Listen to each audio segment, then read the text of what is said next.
ప్రజలందరికీ అవసరమైనటువంటి ఆరోగ్యశ్రీ పథకం. దివంగత నాయకుడు రాజశేఖర్ రెడ్డి గారు మొట్టమొదట ఈ దేశంలో ఆ స్కీమును తీసుకుని వచ్చారు. అప్పుడు దాని పేరు రాజీవ్ ఆరోగ్యశ్రీగా. ఆ ఆరోగ్యశ్రీ అనేటటువంటి పథకాన్ని నీరుగార్చింది కంప్లీట్గా చంద్రబాబు నాయుడు గారు అనడానికి ఈ వార్త నిదర్శనం.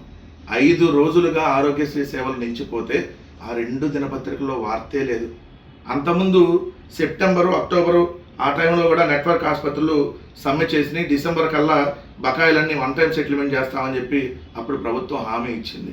కానీ డిసెంబర్ పోయింది, జనవరి పోయింది, ఫిబ్రవరి పోయింది, మార్చి పోయింది, ఏప్రిల్ వచ్చింది.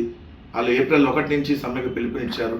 ఇవాళ 6వ రోజు ఈరోజు ఆరోగ్యశ్రీ సేవలు వరుసగా నిలిచిపోయినటువంటి పరిస్థితి రాష్ట్రంలో ఉన్నటువంటి అన్ని ఆసుపత్రుల్లో. ఆరోగ్యశ్రీ లేకపోవటం వల్ల లక్షలాది రూపాయలు అప్పులు తెచ్చి ఏదైతే అక్కడ ఉన్నటువంటి రోగులు చెల్లించాల్సినటువంటి పరిస్థితి. కానీ ఈ వార్తే లేదు 2 పత్రికల్లో. అందుకనే ఆ 2 దినపత్రికలు సమాజానికి అవసరమైనవి, ప్రజలకి అవసరమైనటువంటి వార్తల్ని ఏ రోజు రాయవు అనటానికి ఈ వార్త ఒక నిదర్శనం. రెండోది చూస్తే ఇక్కడ వాళ్ళు ప్రధానంగా హైలైట్ చేసినటువంటిది జగన్ అంట ఒక కామెడీ పీస్ అని మంత్రి కొల్లు రవీంద్ర, జగన్ నవ్వులాట అని చెప్పి పట్టాభి, జగన్ అభివృద్ధి నిరోధక శక్తి అని చెప్పి పాదసారథి, జగన్పై రాజధానిపై జగన్ విష ప్రచారం అని మంత్రి సంజయ్ రాణి, ప్రజల ఆనందం జగన్ గిట్టదని చెప్పి మంత్రి నారాయణ. ఇట్లా వీళ్ళ స్టేట్మెంట్ని వీళ్ళు హైలైట్ చేసుకుని వచ్చారు. నేను సూటిగా అడుగుతున్నా, మనకి ఆరోగ్యశ్రీకి 3,000 కోట్ల రూపాయలు చెల్లించలేనటువంటి దిక్కుమాలిన స్థితిలో మీ కూటమి ప్రభుత్వం ఉంది.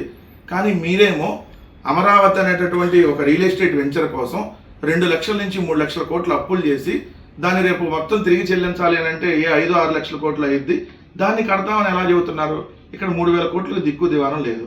రెండోది, పిల్లలకి ఫీజు రియంబర్స్మెంట్ 8 టర్ములుగా పెండింగ్ పెట్టారు. ఒక్కొక్క టర్మ్కి ఏదైతే 700 కోట్ల రూపాయలు చొప్పున, అంటే అది ఒక 5,600 కోట్ల రూపాయలు పెండింగ్. వసతి దీవెన 2 సంవత్సరాల్లో 2,200 కోట్లు పెండింగ్. కానీ మీరు అమరావతి రియల్ ఎస్టేట్ వెంచర్ వేస్తాం, దానికి మాత్రం ఏదైతే 5-6 లక్షల కోట్ల రూపాయలు అప్పులు తెచ్చి మరీ కడతామని చెప్తారు. ఒక మెడికల్ కాలేజ్ కట్టడానికి 500 కోట్లు డబ్బులు లేవని చెప్పి ప్రైవేట్ వాళ్ళకి ఎకరం 100 రూపాయలకు అమ్మేస్తారు. కానీ అమరావతి అనే రియల్ ఎస్టేట్ వెంచర్కి మాత్రం మీరు 5-6 లక్షల కోట్లు అసలు వడ్డీ కలిపి చెల్లిద్దాము, అప్పులు తీసుకుని వచ్చి అంటారు. ఇదేం విధానం అర్థం కాదు. పిల్లలకి నాణ్యమైన భోజనం పెట్టడానికి మీకు దిక్కు దివానం లేదు.